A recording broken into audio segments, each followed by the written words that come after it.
संकटग्रस्त।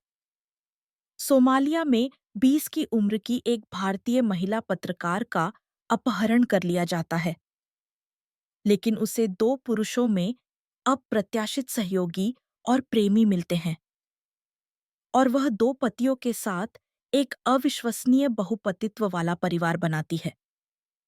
कृपया देखने से पहले सदस्यता लें और पसंद करें। यह हमारी बहुत मदद करेगा। हवाई अड्डे के एक धुंधले प्रतीक्षा कक्ष में बैठी 26 वर्षीय प्रिया शर्मा अपनी जल्दबाजी में ली गई चुनौती के पूरे भार को महसूस कर रही थी।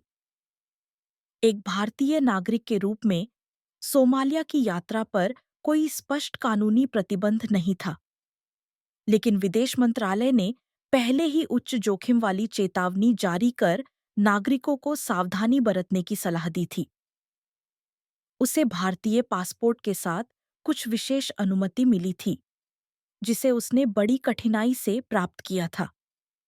शुरुआत से ही अनिश्चितता व्याप्त थी, लेकिन उसे विश्वास था कि इस भूमि पर वास्तविक आतंक को उजागर करके ही एक ऐसी भूमि जिसे केवल खतरनाक होने के कारण ही अनदेखा कर दिया जाता है, वह एक पत्रकार के रूप में अपने मिशन को पूरा कर पाएगी।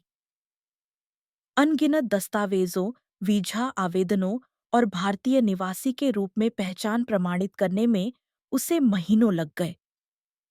लेकिन यह लंबी प्रक्रिया भी इस अव्यवस्थित भूमि की पड़ताल की बस एक प्रस्तावना थी। सोमालिया की यात्रा का क्षण किसी के लिए भी भयानक और भारी था, लेकिन प्रिया शर्मा के लिए यह डर एक रत्न की तरह था, जो उसके चुने हुए रास्ते को और भी कीमती बना रहा था। जब भी उससे पूछा जाता, सोमालिया ही क्यों, तो वह जवाब देती, किसी न किसी को तो जाना ही होगा, किसी न किसी को तो इसे रिकॉर्ड करना ही होगा। एक ऐसे अराजक देश में जहां उचित मीडिया का माहौल नहीं है, एक ऐसा देश जहां गरीबी और अव्यवस्था से भरी दुनिया को अनदेखा कर दिया जाता है, वहां रहने वाले लोगों की कहानियां बहुत आसानी से भुला दी जाती हैं। वह सबसे पहले इथियोपिया की राजधानी अदीस अबाबा पहुंची, जहां उसने अफ्रीकी महाद्वीप की अनजानी हवा को महसूस किया और अपनी तैयारी पूरी की। आश्चर्यजनक रूप से अदीस अबाबा से सोमालिया की राजधानी मोगादिशु के लिए उड़ान भरना बहुत मुश्किल था, जिसके लिए विशेष वीजा प्रक्रियाओं की आवश्यकता थी। हालांकि सौभाग्य से उसे एक स्थानीय मध्यस्थ की मदद मिली और उसके पास भारतीय पासपोर्ट भी था, जो एक फायदा साबित हुआ। अदीस अबाबा के भीड़-भाड़ वाले हवाई अड्डे को अलविदा कहकर वह मोगादिशु के लिए एक छोटे विमान में सवार हुई। खिड़की से दिखते विदेशी नज़ारे रोमांच और चिंता दोनों पैदा कर रहे थे। उसके दिमाग में अनगिनत योजनाएं तेजी से घूम रही थीं। पहुंचने के बाद वह अपनी रिपोर्टिंग कैसे शुरू करेगी? सुरक्षा स्थिति को देखते हुए वह अपने रहने का इंतजाम कैसे करेगी? लेकिन चिंता में डूबने का समय नहीं था। जल्द ही उसने सोमालिया की धरती पर कदम रखा। हवाई अड्डे से बाहर निकलते ही मोगादिशु की हवा भारी और शुष्क महसूस हुई। इमारतों पर गृहयुद्ध के निशान हर जगह दिख रहे थे, जो गोलियों के निशानों और दरारों से भरे थे। सड़कें लोगों से भरी हुई थीं, लेकिन कहीं भी स्थिरता का एहसास नहीं था। सशस्त्र व्यक्तियों के लगातार गश्त करने का दृश्य चौंकाने वाला था। यही वह जगह है जहां मैंने खुद को झोंकने का फैसला किया, उसने सोचा और महसूस किया कि उसकी दिल की धड़कन तेज हो गई थी। वह हवाई अड्डे पर अपने पहले से संपर्क किए गए मार्गदर्शक से मिली और उसे एक छोटे पारिवारिक गेस्ट हाउस में ले जाया गया। बिजली और पानी की आपूर्ति अक्सर बाधित होती थी, जिससे उन्हें रात में मोमबत्ती की रोशनी पर निर्भर रहना पड़ता था। हालांकि सबसे बड़ी समस्या यह थी कि महिलाओं के अकेले बाहर जाने का जोखिम बहुत अधिक था। बेशक, भारतीय पासपोर्ट होने से भी यह समस्या हल नहीं हो सकती थी। इसके अलावा, सोमालिया का सामाजिक माहौल विदेशी महिलाओं के प्रति दोस्ताना नहीं था। जब उसने सोचा कि दूसरे लोग उसके इतनी दूर आकर रिपोर्टिंग करने को लेकर चिंतित होंगे, तो उसका यहाँ की वास्तविक स्थिति को पहुंचाने का दृढ़ संकल्प और मजबूत हो गया। उसने सावधानी से मोगादिशु शहर की पड़ताल में 3 दिन बिताए। जब भी वह साक्षात्कार करने की कोशिश करती, तो उसे अक्सर एक विदेशी महिला होने के कारण मना कर दिया जाता था। कुछ लोग कभी-कभी उससे बात करते थे, लेकिन उन्हें सशस्त्र समूहों या आसपास बैठे लोगों से आमने-सामने बात करते हुए भी सतर्क रहना पड़ता था। कभी-कभी एक पत्रकार के रूप में उसकी जिम्मेदारी की भावना खतरनाक स्थिति की वास्तविकता से टकराती थी। एक दिन उसने और दूर के इलाकों में रिपोर्टिंग के लिए जाने की कोशिश की। लागत कम करने के लिए उसने एक मालवाहक ट्रक में लिफ्ट लेने की कोशिश की। मुश्किल से ही कोई ऐसा वाहन था जिसे टैक्सी कहा जा सके, और एक सामान्य कार किराए पर लेना बहुत महंगा था। यह सुनने के बाद कि स्थानीय लोग ट्रकों या जीपों में लिफ्ट लेते हैं, उसने गेस्ट हाउस के मालिक से पूछा और निकल पड़ी। हालांकि जब वह रुके हुए वाहन में चढ़ी, तो अचानक अप्रत्याशित स्थिति उत्पन्न हुई। ट्रक में बैठे सशस्त्र समूह से जुड़े कुछ लोग जब यह समझे कि वह एक विदेशी महिला है, तो वे उत्तेजित हो गए। उन्होंने अपना परिचय भी नहीं दिया था कि उन्होंने उसे जबरदस्ती एक कोने में धकेल दिया, उसका बैग छीन लिया और उसके हाथ बांध दिए। विरोध करने का समय नहीं था। अरबी और स्थानीय भाषाओं के मिश्रित स्वर सुनाई दिए। हमें इस महिला के साथ क्या करना चाहिए? वह पूरी तरह से स्थिति को समझ नहीं पा रही थी और अत्यधिक डर महसूस कर रही थी। ट्रक के पिछले हिस्से में बंधी हुई वह पूरी तरह से असहाय थी, और उसके सामने सोमालिया का अनजाना परिदृश्य था। शायद यह सच में अंत है, दी उसने सोचा। उसने अप्रत्यक्ष रूप से विभिन्न खतरों के बारे में सुना था, लेकिन उसने कभी नहीं सोचा था कि ये खतरे उस पर ही आएंगे। हर बार जब ट्रक ऊबड़-खाबड़ सड़क पर चलता, तो उसका दिल जोर से धड़कता था। उसके हाथ कसकर बंधे हुए थे, जिससे वह खुद को ठीक से सहारा भी नहीं दे पा रही थी। सोमालिया में, एक इस्लामी देश जहां महिलाओं के अधिकार बहुत कम हैं, केवल उस वास्तविकता के बारे में सोचकर जिसका उसे सामना करना पड़ सकता था, उसे दम घुटता महसूस हो रहा था। ट्रक उपनगर में रुका, जहां जीर्ण शीर्ण घर दिखाई दे रहे थे। दर्जन भर सशस्त्र लोग कहीं से भी प्रकट हुए और उसके चारों ओर फुसफुसाने लगे। बंदूकों से घिरी हुई दमनकारी गर्मी और जानलेवा अभिव्यक्तियों के बीच प्रिया शर्मा खुद को बचाने में असमर्थ थी। तभी एक आदमी उसके पास आया और अंग्रेजी में पूछा, तुम कौन हो? तुम यहाँ क्यों हो? अंग्रेजी सुनकर उसमें फिर से उम्मीद जगी। मैं एक पत्रकार हूँ। मैं भारत से हूँ, लेकिन मेरे पास भारतीय पासपोर्ट है।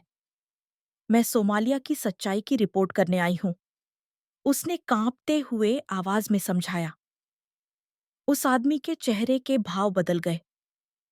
उसकी आंखों में संदेह गायब नहीं हुआ था, लेकिन कम से कम बातचीत शुरू हो सकती थी, और यह महत्वपूर्ण था। इस आदमी का नाम ऐमान था। वह संगठन में अपेक्षाकृत समझदार व्यक्ति था, जो विदेशियों के प्रति बिना शर्त दुश्मनी रखने के बजाय स्थिति को समझने की ओर अधिक इच्छुक था। प्रिया शर्मा ने उसे यथासंभव शांत आवाज में बताया कि वह यहाँ क्यों आई थी और वह किस तरह की कहानी बताना चाहती थी। मैं दुनिया को यहाँ के युद्ध, गरीबी और मानवीय पीड़ा दिखाना चाहती हूँ। मैं यह दिखाना चाहती हूँ कि इस अराजक जगह में वास्तव में क्या हो रहा है। ऐमान ने कुछ देर सोचा और फिर अपने सहयोगियों को समझाना शुरू कर दिया। सोमालिया की वास्तविकता को उजागर करने का दावा करने वाली इस विदेशी महिला को नुकसान पहुंचाना या बेचना कम से कम कुछ हद तक उनके विवेक पर बोझ डालता। सबसे महत्वपूर्ण बात, ऐमान और उसके कुछ सहयोगी वास्तव में इस सशस्त्र समूह में जीवन से निराश थे और वे खुद भी चाहते थे कि देश का पुनर्निर्माण हो। विभिन्न परिस्थितियों के संगम के कारण वह तुरंत भयानक स्थिति में नहीं फंसी। ऐमान और एक अन्य आदमी खालिद के बीच सहमति बनी। इन दोनों ने उसके बंधन खोलने और उसे कहीं और ले जाने का फैसला किया। हम तुम्हें तुरंत नहीं छोड़ सकते, यह बहुत खतरनाक है, लेकिन कम से कम हम तुम्हें सुरक्षित रखेंगे, ऐमान ने कहा और उसे तुरंत राहत मिली। प्रिया शर्मा को एक इमारत में ले जाया गया, जिसका वे अपने अड्डे के रूप में इस्तेमाल करते थे। बाहर से देखने पर यह उपनगर में एक साधारण एक मंजिला घर था, लेकिन अंदर से यह अप्रत्याशित रूप से लोगों के जीवन की गतिविधियों से भरा हुआ था।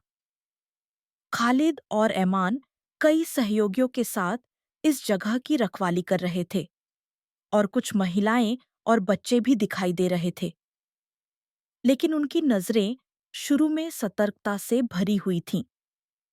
संगठन के अन्य लोग उसे केवल एक बाहरी व्यक्ति के रूप में देखते थे, लेकिन ऐमान और खालिद अलग थे। ऐमान को इस बात में विशेष रुचि थी कि वह एक पत्रकार के रूप में दुनिया को एक कहानी बताना चाहती थी, और वह हमेशा देश के भविष्य के बारे में भी सोचता था। वह एक कट्टर विद्रोही था, लेकिन वह नहीं चाहता था कि सोमालिया अराजकता की स्थिति में गरीबी में डूबा रहे। दूसरी ओर खालिद अपेक्षाकृत भावनात्मक रूप से संवेदनशील था और भाषा में प्रतिभाशाली था। उसने अंग्रेजी भी सीखी थी और वह अपने गृहयुद्ध के अनुभवों को किसी के साथ साझा करना चाहता था। बचपन से ही बंदूकों की आवाज और भूख में पला बढ़ा एक विदेशी पत्रकार का आगमन उसके लिए एक संभावना की तरह लग रहा था। क्या यह व्यक्ति वास्तव में इस देश की स्थिति बाहरी दुनिया को बता सकता है? उम्मीद और संदेह इस सवाल में सह अस्तित्व में थे। समय के साथ डर के बावजूद प्रिया शर्मा धीरे-धीरे उनके करीब आती गई। खालिद उसे घर के हर कोने में ले गया। उसे यहाँ के जीवन शैली के बारे में बताया, पानी कैसे प्राप्त करना है, भोजन कैसे तैयार करना है आदि। ऐमान कभी-कभी उसे खतरनाक बाहरी रिपोर्टिंग के लिए साथ जाने का सुझाव देता, मानो वह उसे सीधे स्थानीय लोगों की आवाज सुनना चाहता हो। बेशक, वे हमेशा एक सशस्त्र समूह के रूप में अपनी सतर्कता बनाए रखते थे, लेकिन जब उन्होंने उसे केवल दुश्मन से बढ़कर मानना शुरू किया, तो उन्होंने धीरे-धीरे अपना दिल खोल दिया। ऐमान खालिद और प्रिया शर्मा अजीब तरह से एक साथ घुल-मिल गए। एक अपरिचित वातावरण में जीवित रहने के लिए सहयोग आवश्यक था। साथ ही वे प्रिया शर्मा के सोमालिया की वास्तविकता को दुनिया तक पहुंचाने के जुनून को लेकर भी उत्सुक थे। हालांकि तीनों अलग-अलग पृष्ठभूमि और संस्कृतियों से थे, लेकिन आपसी समझ और सहानुभूति का रवैया धीरे-धीरे फैलने लगा। ऐमान विद्रोही संगठन में उच्च पद पर था, लेकिन वह हिंसा को बढ़ावा नहीं देता था। उसे इस्लामी संस्कृति पर गर्व था, लेकिन उसका मानना था कि महिलाओं के अधिकारों को भी मान्यता मिलनी चाहिए। उसका मानना था कि अराजकता में लोगों द्वारा अनुभव की जा रही पीड़ा को समाप्त करने के लिए बेहतर शिक्षा और बाहरी दुनिया के साथ संपर्क आवश्यक है। खालिद युद्ध और गृह युद्ध में पला बड़ा था, उसने अपने परिवार को खो दिया था। उसके दिल में गहरे घाव थे, लेकिन इन्हीं घावों के कारण उसमें दूसरों को समझने की तीव्र इच्छा थी। वह न केवल अपनी राष्ट्रीय भाषा जानता था, बल्कि कुछ हद तक अरबी और अंग्रेजी भी जानता था, और वह दुनिया के साथ संवाद करने के लिए तरसता था। प्रिया शर्मा, हालांकि उसकी उम्र कम थी, 20 की उम्र में ही वह बहुत तीव्र जिम्मेदारी की भावना के साथ इस दूरस्थ भूमि पर आई थी। शुरू में उसका उद्देश्य दुनिया को युद्ध के मैदान के आतंक को पहुंचाना था, लेकिन जैसे-जैसे वह धीरे-धीरे सोमालिया के लोगों के साथ भावनात्मक रूप से जुड़ती गई, उसे एक बड़ी जिम्मेदारी की भावना महसूस हुई। सबसे महत्वपूर्ण बात, उसका दिल ऐमान और खालिद द्वारा प्रदर्शित मानवीय गर्मजोशी से हिल गया था। लगभग 1 महीने तक साथ रहने के बाद प्रिया शर्मा ने उनके साथ अपनी दिनचर्या साझा करना शुरू कर दिया। उन्होंने साथ में भोजन तैयार किया, घर की सफाई की और बाहरी लोगों के आने-जाने पर दुभाषिया का काम किया। विद्रोही संगठन में उनके पदनाम के विपरीत उसने यह भी देखा कि वे कैसे क्षेत्र की रक्षा के लिए और कुछ हद तक सुरक्षा बनाए रखने के लिए कार्रवाई करते थे, और उसने यह भी देखा कि वे कैसे आंतरिक रूप से एकजुट होने की कोशिश करते थे। इस प्रक्रिया में खालिद और ऐमान ने उसे सोमालिया की परंपराओं, इस्लामी संस्कृति और लंबे समय से चले आ रहे जनजातीय संघर्षों के बारे में समझाया। उसने ध्यान से नोट्स लिए। कभी-कभी वह इन दोनों पुरुषों को मजाक करते हुए देखकर मुस्कुराती थी। वे उसकी अपेक्षा से अधिक मानवीय थे। कुछ मायनों में वे झगड़ते और लड़ते थे, लेकिन वे जल्द ही एक दूसरे की देखभाल करते थे। एक रात खिड़की के बाहर दूर से गोलियों की आवाज सुनाई दी। सोमालिया में यह कोई आश्चर्यजनक दृश्य नहीं था। हालांकि प्रिया शर्मा आवाज से सहम गई और अचानक उठ गई। ऐमान ने चुपचाप उसका दरवाजा खोला और उसे दिलासा देते हुए कहा, ठीक है, चिंता मत करो। आवाज दूर से आ रही है, यहां नहीं आएगी। जब प्रिया शर्मा ने गहरी सांस ली, तो उसने ऐमान की सच्ची आंखों को महसूस किया। उसकी आंखों में आंसू थे और उसने पूछा, तुम मुझे ऐसे क्यों बचा रहे हो? ऐमान एक पल के लिए चुप रहा। फिर उसने शांति से जवाब दिया, मैं अब हमारे देश को नष्ट होते नहीं देखना चाहता। मुझे लगता है कि हमें तुम्हारे जैसे लोगों की जरूरत है जो दूसरे लोगों को हमारी स्थिति के बारे में बताना चाहते हैं। और भी उसने थोड़ा अपने होंठ काटे। तुम सच में यहाँ हमारी कहानियों को सुनने की कोशिश कर रही हो, भले ही तुम बहुत डरी हुई हो। मैं तुम्हारी ईमानदारी महसूस कर सकता हूँ। ये शब्द सुनकर प्रिया शर्मा का गला अनजाने में रुंध गया। उसे अपहरण कर लिया गया था, लेकिन अब वह इस जगह को केवल भागने की जगह के रूप में नहीं देखती थी। उसे लगा कि अगर वह उनके साथ रहेगी, तो वह एक गहरी सच्चाई का सामना कर सकती है, और एक अजीब सुरक्षा की भावना जड़ पकड़ने लगी।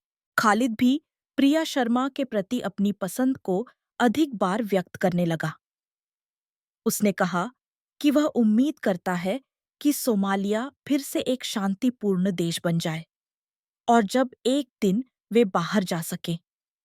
इस देश में अपार सुंदरता है।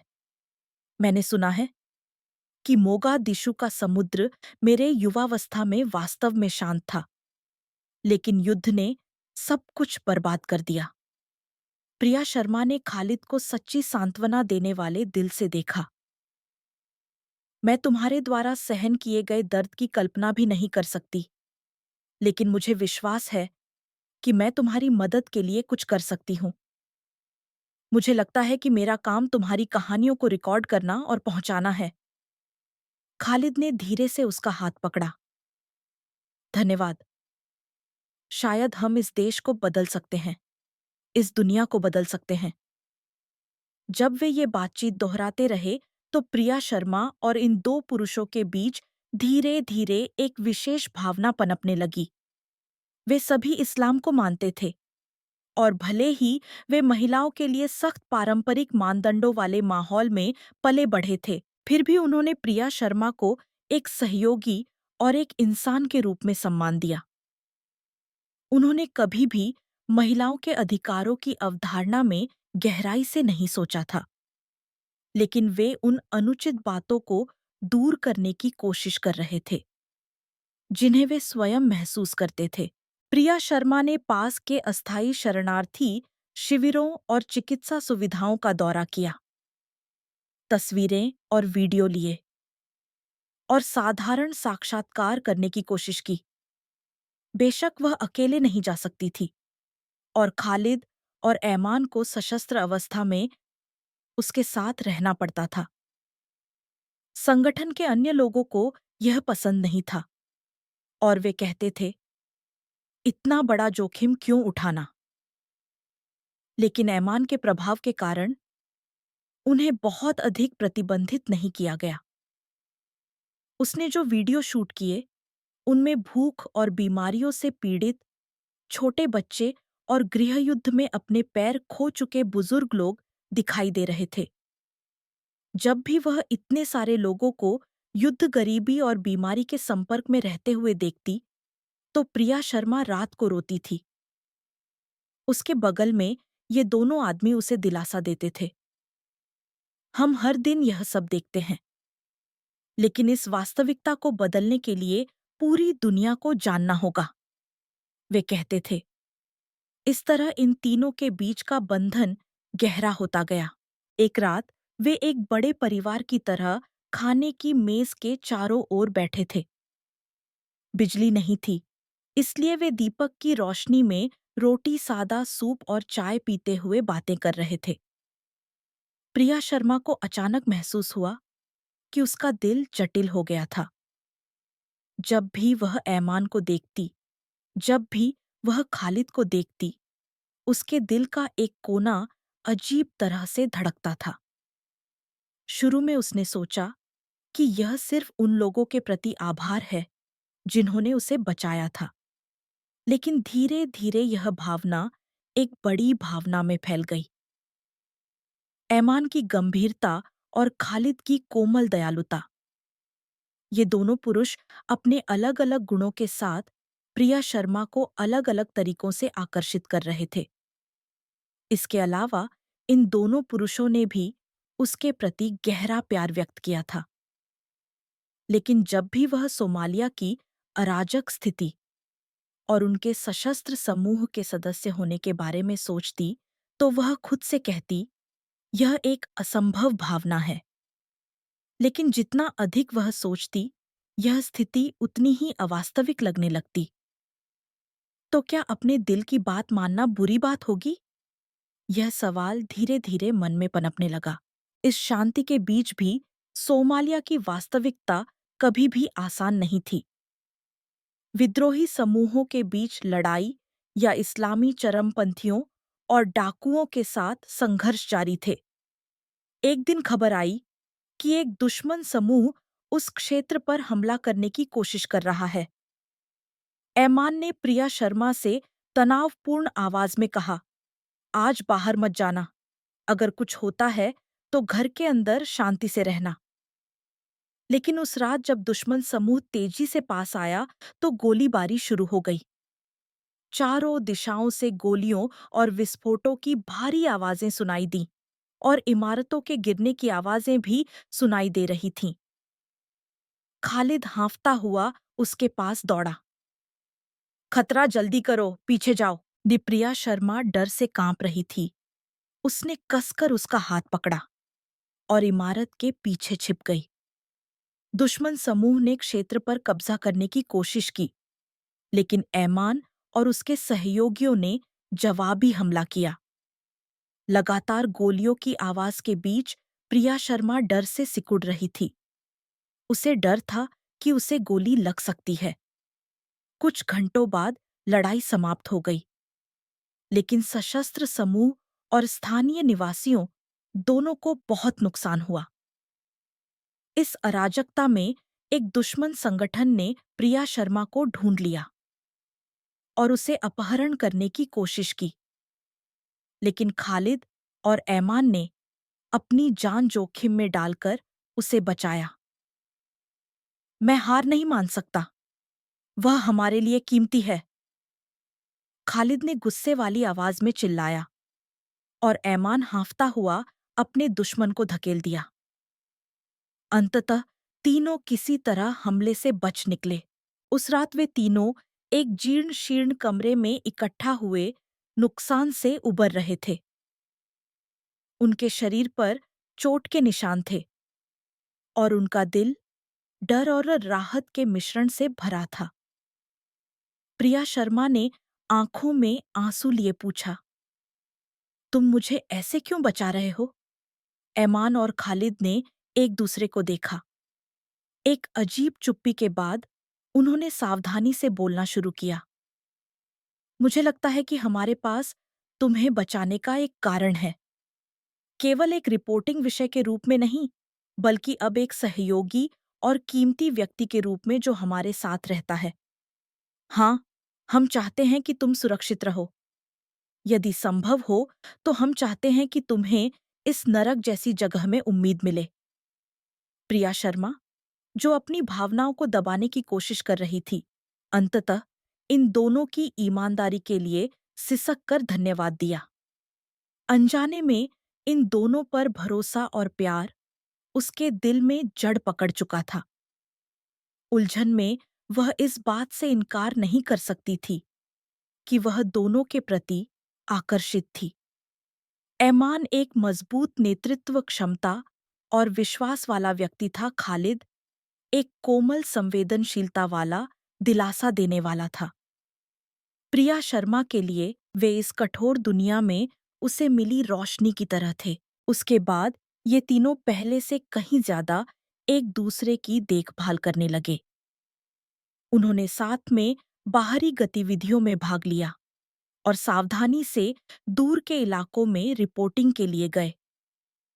इस प्रक्रिया में उन्होंने एक दूसरे पर भरोसा किया और हुई छोटी दुर्घटनाओं या संघर्षों को पार किया। किसी समय प्रिया शर्मा ने यह भी कल्पना करना शुरू कर दिया कि अगर वह इन दो पुरुषों के साथ रह पाती तो कैसा होता। एक रात खालिद और प्रिया शर्मा ने एक शांत कमरे में देर तक बातचीत की। खालिद ने शर्माते हुए एक हाथ से अपने बालों को पीछे करते हुए कहा, सच कहूं तो मुझे लगता है कि मुझे तुमसे प्यार हो गया है। प्रिया शर्मा को इस बात का पहले से ही अंदाजा था और उसके दिल की धड़कन सीधे इजहार से तेज हो गई। जब वह एक पल के लिए बोल नहीं पाई, तो खालिद ने तनावपूर्ण चेहरे के साथ जोड़ा, माफ करना, इस्लामी संस्कृति में इन भावनाओं को व्यक्त करना आसान नहीं है, लेकिन मैं खुद को रोक नहीं पाया।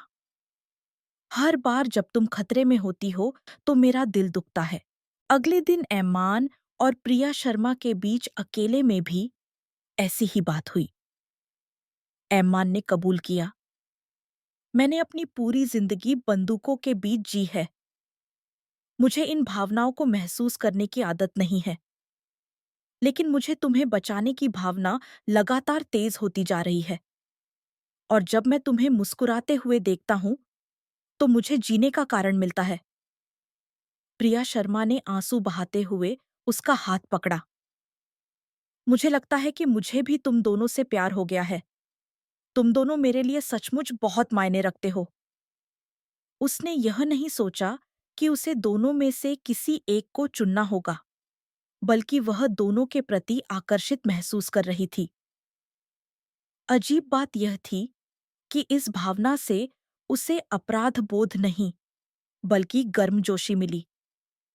और इन दोनों पुरुषों ने भी एक दूसरे को प्रतिद्वंद्वी के रूप में नहीं देखा, बल्कि प्रिया शर्मा के प्रति एक दूसरे की सुरक्षा और प्यार में एक अजीब दोस्ती महसूस की, मानो वे युद्ध के मैदान में साथ लड़ रहे सैनिक हों, और साथ ही वे अपनी प्रिय महिला को संजोने की इच्छा भी साझा कर रहे थे।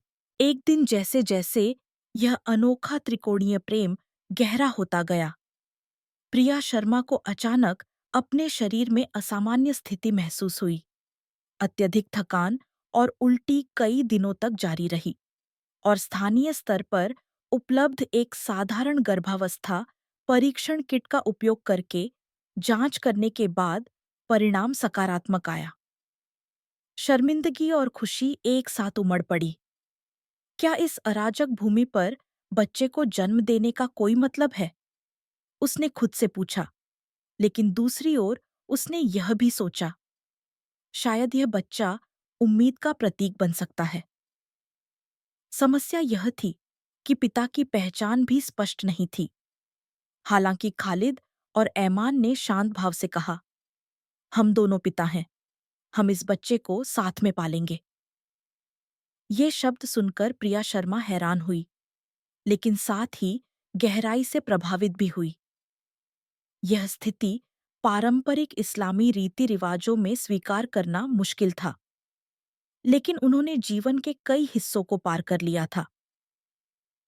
यहाँ बहुपतित्व की कोई अवधारणा नहीं है, लेकिन हम अलग तरह से सोच सकते हैं।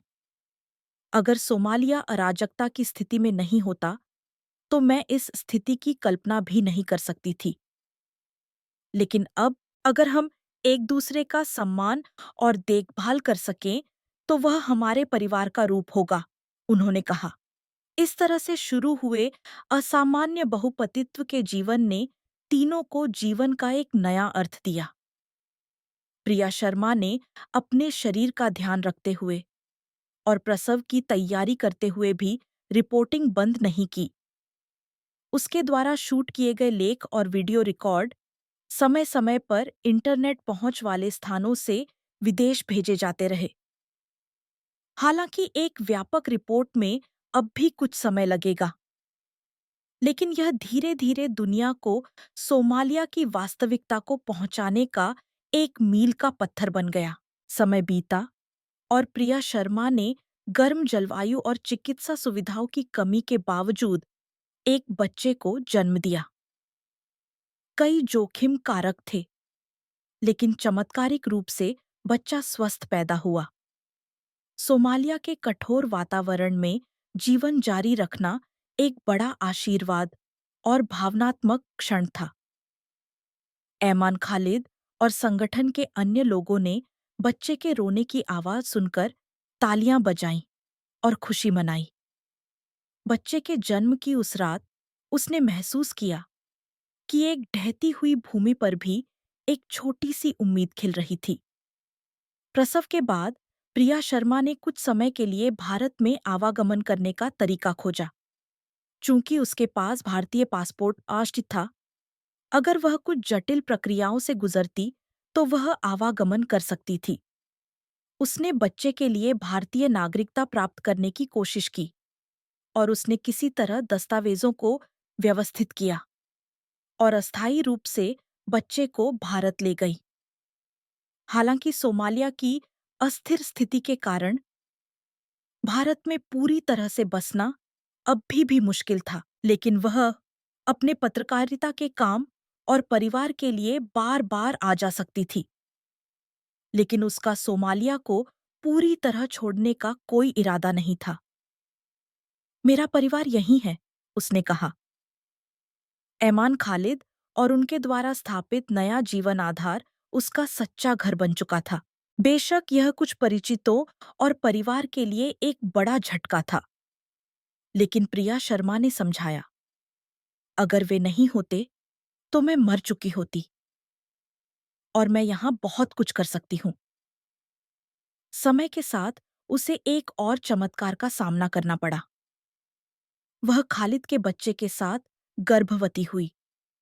चूंकि तीनों पहले से ही एक दूसरे पर गहराई से निर्भर और प्यार करते थे, यह एक नया आशीर्वाद बन गया। आसपास के लोग इस पारिवारिक रूप पर सवाल उठाते थे और कभी-कभी दुश्मनी भरी नजरें डालते थे, लेकिन तीनों दृढ़ता से मानते थे कि एक दूसरे का अस्तित्व उनके जीवन को समृद्ध करता है। प्रिया शर्मा ने कहा, हम एक दूसरे की पूरी तरह से अलग संस्कृतियों का अनुभव करके मानवता सीखते हैं। कुछ अन्य विद्रोही उनके रिश्ते को लेकर भ्रमित थे, लेकिन साथ ही उन्हें इसमें थोड़ी उम्मीद भी मिली। भले ही इस भूमि पर महिलाओं के अधिकारों का क्रूरता से हनन किया जाता है, फिर भी कुछ लोग धीरे धीरे जागृत हो रहे थे और वे बदलाव के बीज बो रहे थे। शायद हम भी ऐसे रह सकते हैं, किसी ने बुदबुदाया, और इससे लोगों के बीच बातचीत और संबंध बने। प्रिया शर्मा भारत में आवागमन करती रही, लगातार ऐसे गैर सरकारी संगठनों की तलाश करती रही जो सहयोग कर सकें, चिकित्सा आपूर्ति प्राप्त कर सकें और बच्चों को शिक्षा कार्यक्रमों से जोड़ सकें। दोनों पति भी क्षेत्र में रहे समुदाय की सुरक्षा और प्रबंधन का काम करते रहे। प्रिया शर्मा की अनुपस्थिति में भी वे गांव चलाते थे। हर बार जब प्रिया शर्मा वापस आती, तो तीनों और बच्चे खुशी भरे चेहरों के साथ पुनर्मिलन का स्वागत करते थे। कभी-कभी प्रिया शर्मा खुद से पूछती, क्या यह सच में एक ऐसी कहानी है जो घटित हो सकती है? वह भारत में जन्मी और पली बड़ी सोमालिया आई और इस विशेष पारिवारिक रूप को बनाया। उसे लगा कि जीवन एक अप्रत्याशित साहसिक कार्य है और साथ ही यह एक नियति की बात भी हो सकती है। सोमालिया में बहुपतित्व संबंधों को आधिकारिक मान्यता मिलना मुश्किल है, लेकिन अराजकता की स्थिति के कारण कोई स्पष्ट कानूनी प्रतिबंध भी नहीं है। तीनों ने खुद को एक दूसरे का परिवार घोषित किया, साथ में बच्चों की देखभाल की और शांति और सुरक्षा की एक व्यक्तिगत इच्छा को मूर्त रूप दिया। बेशक अभी भी कई कठिनाइयां हैं। आप नहीं जानते कि दुश्मन ताकतें कब फिर से हमला करेंगी और न ही अंतर्राष्ट्रीय समुदाय की नजरें कैसे बदलेंगी। लेकिन उन्होंने एक दृढ़ दिल से एक दूसरे पर विश्वास किया। प्रिया शर्मा ने रिपोर्टिंग के माध्यम से अपने मिशन को पूरा करते हुए एक सामान्य पत्नी और मां भी बनी सोमालिया में जड़ें जमाकर अपनी दिनचर्या जी रही थी। ऐमान और खालिद उसके चारों ओर एक गढ़ बना रहे थे और आसपास के लोगों पर सकारात्मक प्रभाव डालने की कोशिश कर रहे थे। छोटे समुदाय के भीतर महिलाओं का सम्मान करने का माहौल पनप रहा था और बच्चों के लिए शिक्षा और स्वास्थ्य गतिविधियां धीरे-धीरे जड़ें जमा रही थीं। कहानी के अंत में उनका भविष्य अभी भी अनिश्चित है, लेकिन एक बात स्पष्ट है, अलग-अलग पृष्ठभूमि और संस्कृतियों के लोग भेदभाव और हिंसा के बजाय आपसी समझ और सम्मान के माध्यम से एक अराजक देश में भी उम्मीद की लौ जला सकते हैं। प्यार कभी-कभी सबसे असंभव जगहों पर चमत्कार की तरह खिलता है। उनके द्वारा बनाई गई नई पारिवारिक व्यवस्था और सामुदायिक भावना हमें फिर से याद दिलाती है कि क्रूर वास्तविकता में भी मानवता और सहानुभूति कितनी महत्वपूर्ण है। यह एक ऐसी कहानी है जहां युद्ध के खंडहरों पर भी प्यार और एकजुटता खिल सकती है। यह एक महिला पत्रकार और दो पुरुषों द्वारा सोमालिया के दिल में बनाई गई एक चमत्कारी पारिवारिक कथा है। एक ऐसा क्षण जो भयानक अपहरण के साथ समाप्त हो सकता था, आपसी सम्मान और इच्छा के कारण एकजुटता और प्यार से जुड़ गया। वे अभी भी तीव्रता से जी रहे हैं। इस तीव्रता में महिला अधिकार, शांति और परिवार के गहन विषय चुपचाप बह रहे हैं।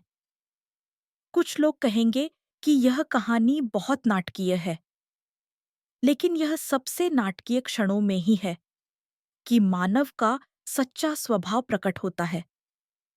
हम उनके जीवन की कामना करते हैं, जो हमें विश्वास दिलाता है कि प्यार और विश्वास अंततः असंभव को संभव बना सकते हैं और जारी रह सकते हैं।